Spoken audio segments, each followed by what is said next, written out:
बिस्मिल्लाहिर्रहमानिर्रहीम। अस्सलाम वालेकुम। आज मैं आप लोगों के साथ शेयर कर रही हूँ बिना ऑयल के पापड़ तलेंगे हम, जो बहुत ही आसान होते हैं और ख़स्ता बनते हैं, करारे बनेंगे और आप लोगों को इंशाल्लाह पसंद आएंगे।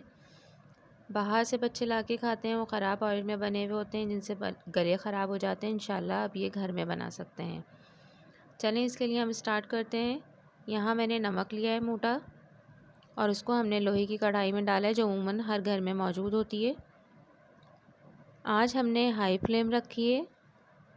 नमक को हमें अच्छी तरह से गरम करना है। जब ये नमक अच्छी तरह से गरम हो जाएगा तब हम इसके अंदर पापड़ ऐड करेंगे। पापड़ आप कोई से भी तरह के ले सकती हैं, किसी भी शेप के हों, लंबे हों, छोटे हों, गोल हों, किसी तरह से भी आप ये पापड़ इस्तेमाल कर सकती हैं। नमक को हमें गरम ही रखना है, आँच हमें तेज़ रखनी है, ताकि जो है नमक तेज़ होगा तो हमारे पापड़ अच्छे और जल्दी बनेंगे। चमचा हम इसके अंदर आहिस्ता आहिस्ता चलाते रहेंगे, ताकि नमक ऊपर नीचे होगा तो पापड़ों पे डलता रहेगा। पापड़ आहिस्ता आहिस्ता फूलना शुरू हो जाएंगे। देखें, इसी तरह से हम चमचे से नमक को पापड़ों के ऊपर डालते रहेंगे, ऊपर नीचे करते रहेंगे, तो हमारे पापड़ जो है वो फूलना शुरू हो जाएंगे। ये नमक ज़ाया नहीं होगा। आप इस नमक को ठंडा करने के बाद शॉपर में बंद करके रख दें। बाद में दोबारा इसी नमक को आप यूज़ कर सकती हैं, इसमें मकई भून सकती हैं। इस तरह से आपका नमक भी ज़ाया नहीं होगा। तमाम पापड़ों को मैं अच्छी तरह से जो है नमक डालती जा रही हूँ उसके ऊपर, ताकि वो देखें ये गुलाबी रंग का कितना अच्छा सा फूल रहा है।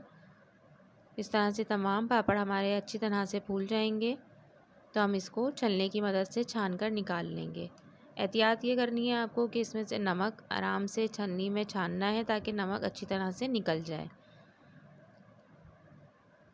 हमारे पापड़ तैयार हैं, देखें। यहाँ इस स्टेज पे आके हम आंच को कम कर देंगे और हम अपने पापड़ जो हमारे तैयार हो चुके हैं इनको छलनी की मदद से छान कर निकाल लेंगे।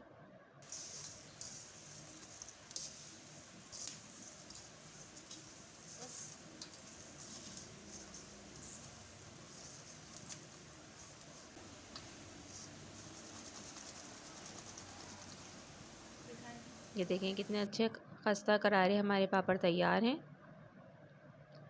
इन पापड़ों को आप साइड में रख दें। अब इसी नमक में हम दूसरे तरह के भी पापड़ यूज़ कर सकते हैं। लंबे वाले जो होते हैं वो भी यूज़ कर सकते हैं। स्लैंटी पापड़ होते हैं वो यूज़ कर सकती हैं आप इसके अंदर। ये देखिए कितने खस्ता करारे हैं ये। इंशाल्लाह आपको ये रेसिपी पसंद आई होगी। अगर आपको ये रेसिपी पसंद आई हो तो आप ज़रूर लाइक कीजिएगा, कमेंट्स में बताइएगा मुझे और शेयर कीजिएगा। मिलूँगी अपनी नेक्स्ट रेसिपी के साथ। अल्लाह हाफ़िज़।